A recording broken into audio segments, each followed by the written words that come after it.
Es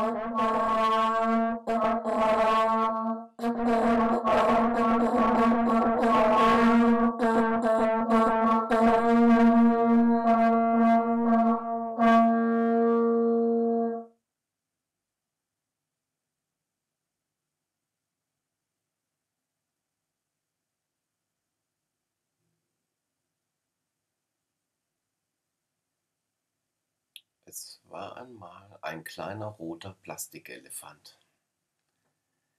Der war von seinem Herrn auserwählt, ein ganz besonderes Abenteuer zu erleben.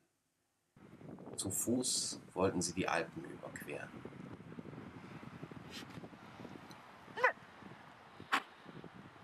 Mit dabei sein treuer Freund, der Dackel Sancho. Wo lag das halt schon?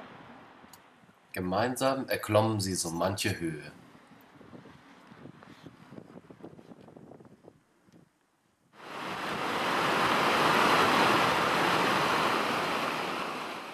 Sie überquerten wilde Wasser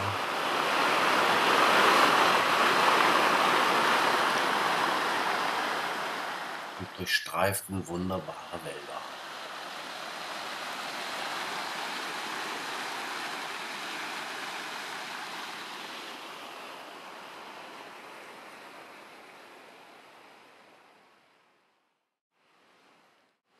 Lauf. Hoch da. Sancho. Auf hoch. Hopp. Komm, geh hoch. Hier, komm. Lauf. Sancho.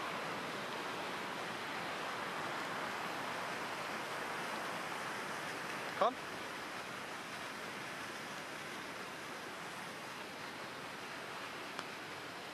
Komm, geh. Geh. Geh vor. Komm.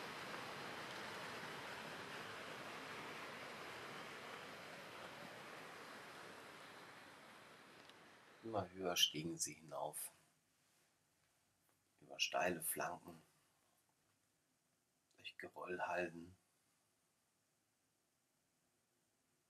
bis auf die höchsten Höhen, wo die Luft ganz dünn und die schneebedeckten Gipfel zum Greifen nahe sind. Die meiste Zeit war der kleine Elefant im Rucksack verstaut, doch immer wieder hielten sie an. Er wurde hervorgeholt, aufgeblasen und in der Landschaft fotografiert. So entstanden wunderschöne Aufnahmen mit dem Elefanten an unterschiedlichsten Orten.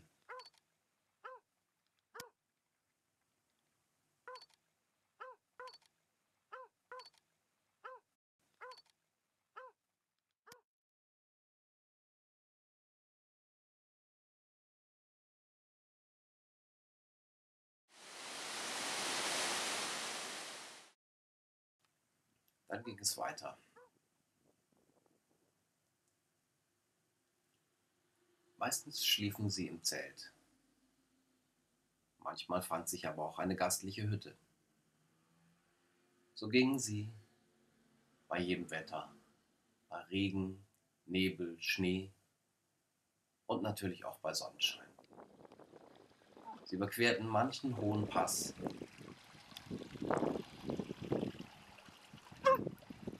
durchstreiften viele schöne Täler.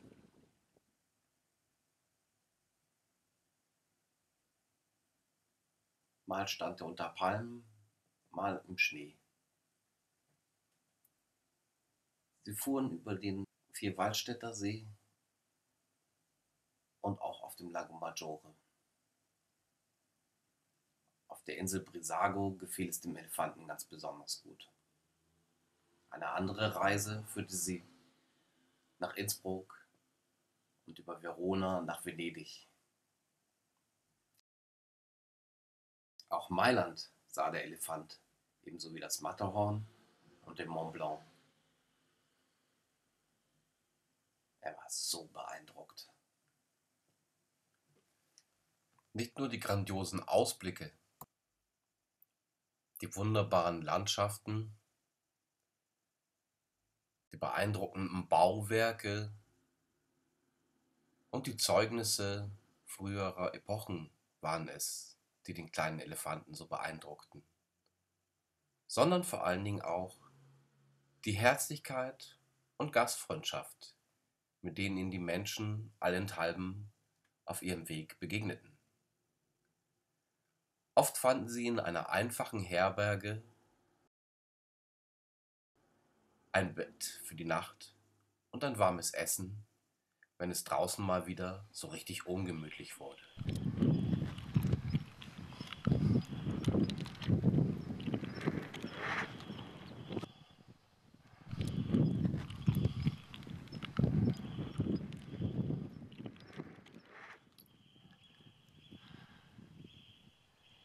Die vielleicht anstrengendste, mit Sicherheit aber die interessanteste Reise unternahmen sie im letzten Jahr. Vom Mont Blanc wollten sie bis ans Mittelmeer wandern.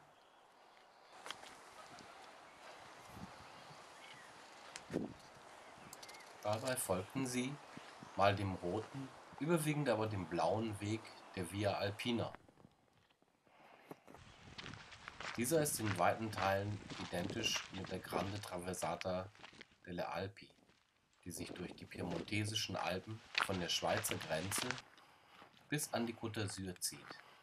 Mit viel Auf und Ab durchquert dieser Weg die einsamen Täler der italienischen Westalpen und wechselt hin und wieder kurzzeitig über die Grenze nach Frankreich.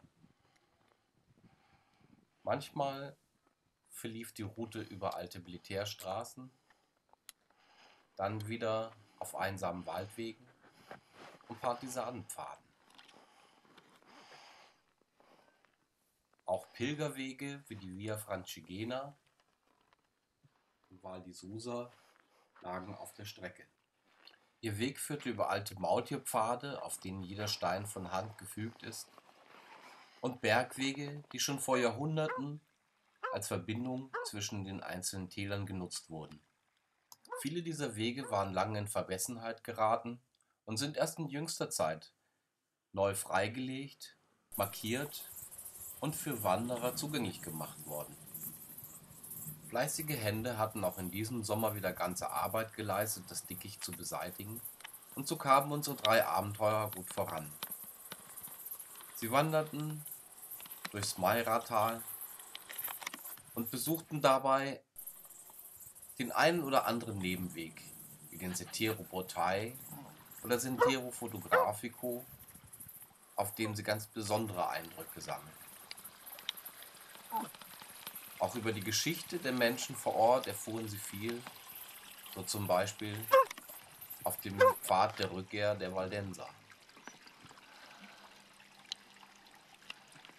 Meist nahmen sie den kürzeren Weg, manchmal auch den längeren.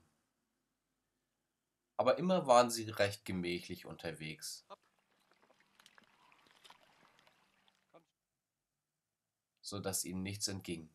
Weder die Blümchen am Weg,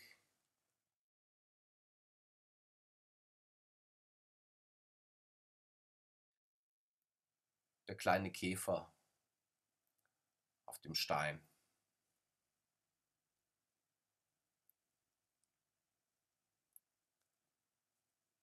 Oder der Salamander. Dass sie so langsam unterwegs waren, war weniger den kurzen Beinen des Dackels Sancho geschuldet, sondern vielmehr dem schweren Rucksack, den sein Herr über die Pässe trug. Aber auch der Lust am Schauen und natürlich den vielen Fotostops, die sie unterwegs einlegten.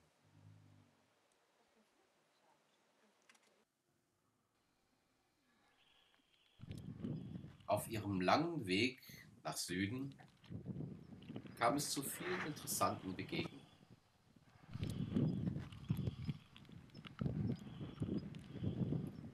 Nicht nur Menschen trafen sie, Bonjour.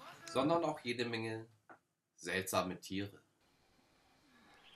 Viele dieser Tiere waren eher scheu und zurückhaltend. Andere hingegen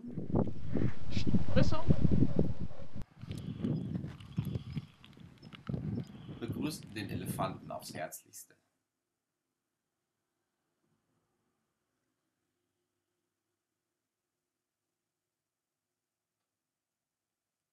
Die Leute waren natürlich interessiert, was es damit auf sich hatte. Ein Artistikprojekt. Ein Mann, ein Hund und ein roter Elefant mitten im Gebirge.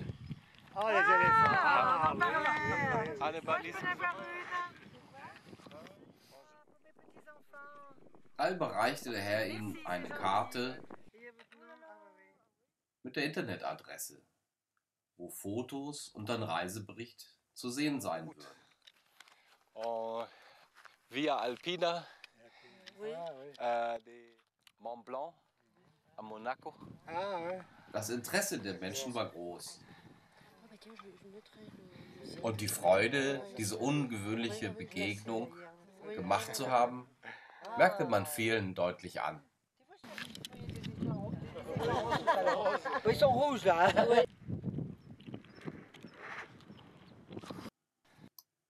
Weite Strecken des Weges gingen sie allein und es begegnete ihnen niemand.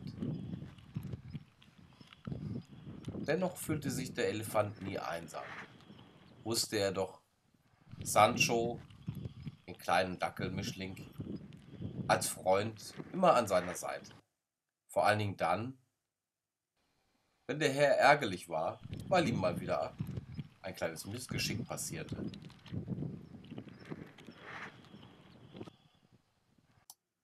Viele wunderschöne Bergdörfer lagen auf ihrem Weg, aufgereiht wie kostbare Perlen an einer Schnur.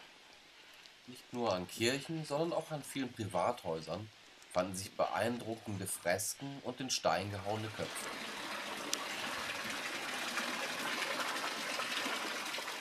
In einigen der Dörfer war man dabei, die alten Häuser und Straßen mit viel Liebe herauszuputzen. In anderen wiederum ging das Leben eher gemächlich dahin und die Bewohner nahmen meist kaum Notiz von dem seltsamen Treiben in den Altstadtgassen ihres Städtchens. Tourismus sorgte in einigen Orten für einen bescheidenen Wohlstand.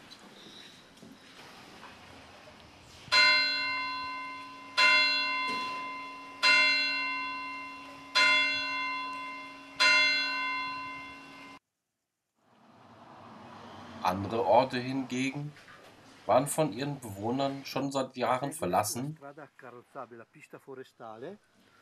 E arriva di nuovo al Palente, non può sbagliare. und die Häuser verfielen mehr und mehr. È un peccato, è tutto abbandonato.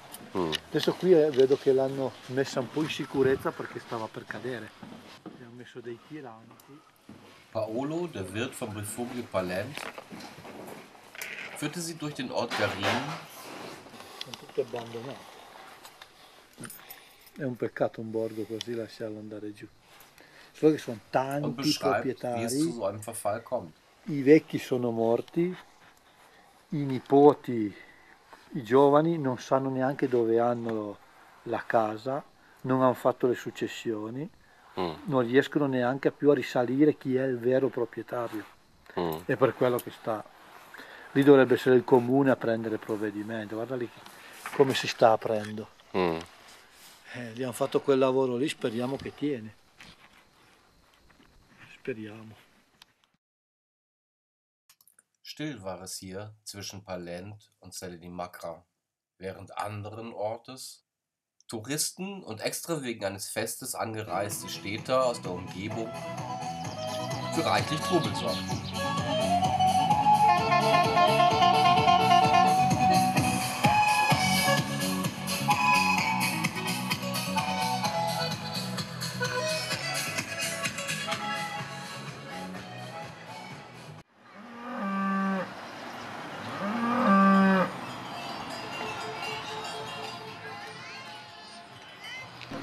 Komm, Sachi, wir gehen zur Festa della Tomà. Fast alles drehte sich bei diesem Fest um den Tomà und andere berühmte Käsespezialitäten aus der Region.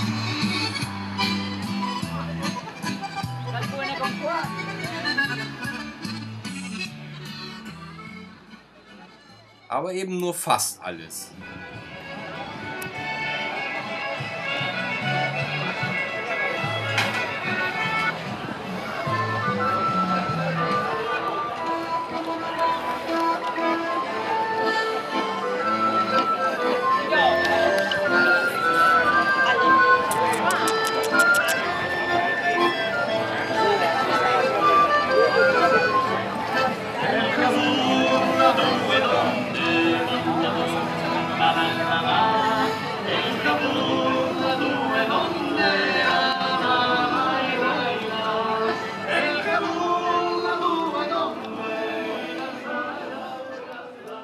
Sicher waren auch viele wegen der Musik gekommen und irgendwie wurde auch der Elefant zu einer Attraktion auf dem Fest.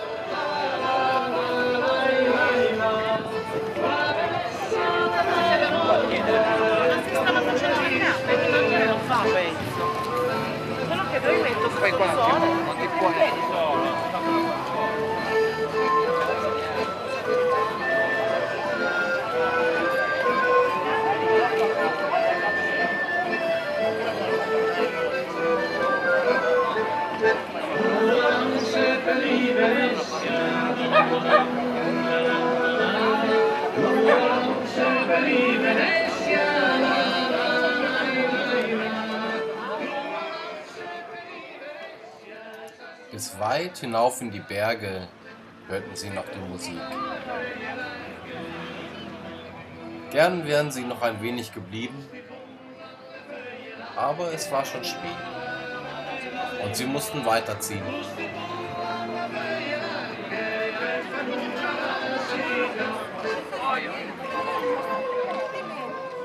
Aber die Erinnerung an das Fest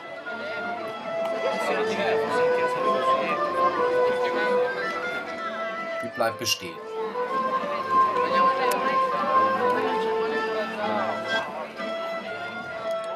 Und auch das wunderschöne Lied, das sie auf dem Fest gehört, sollte noch lang in ihnen nachhallen.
Der Sommer ging langsam zur Neige und es wurde kühler.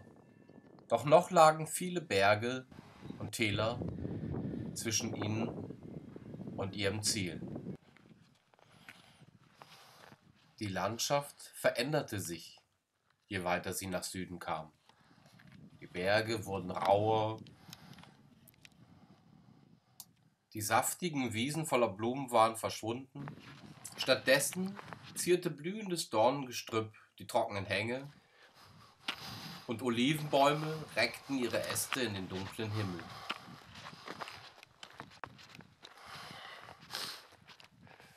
Irgendwann, es war schon spät,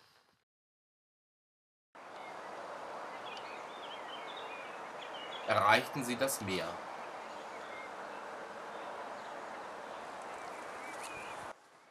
Die Sonne stand bereits tief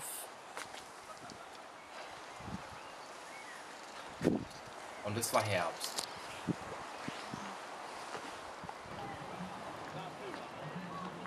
Dennoch ließen sie es sich nicht nehmen,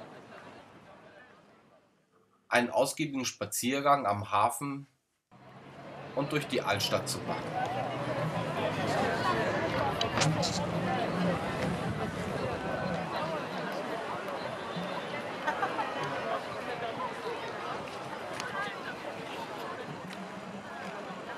Und plötzlich fanden sie sich in einem Triumphzug wieder.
Mit einem so großen Aufgebot zu ihrer Ankunft hatten sie nun wirklich nicht gerechnet.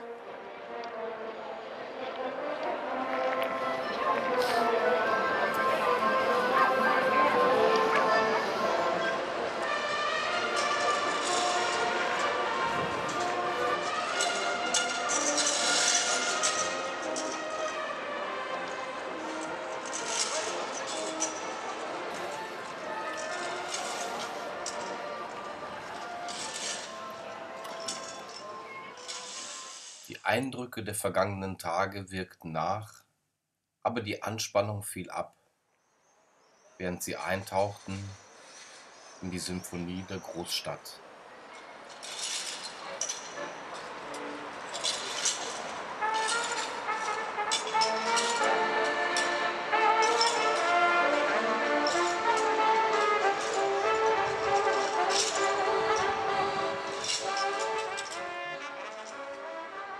Sie genossen den lauen Abendwind und das ein oder andere Glas in einer Bar.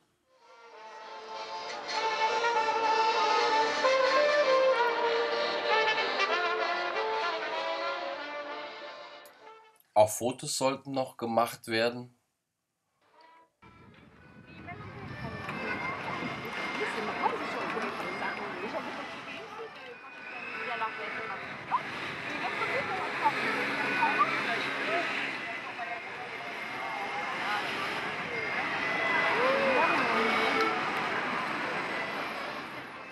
Dann kam die Nacht und sie saßen noch lange am Hafen, als es dunkel war.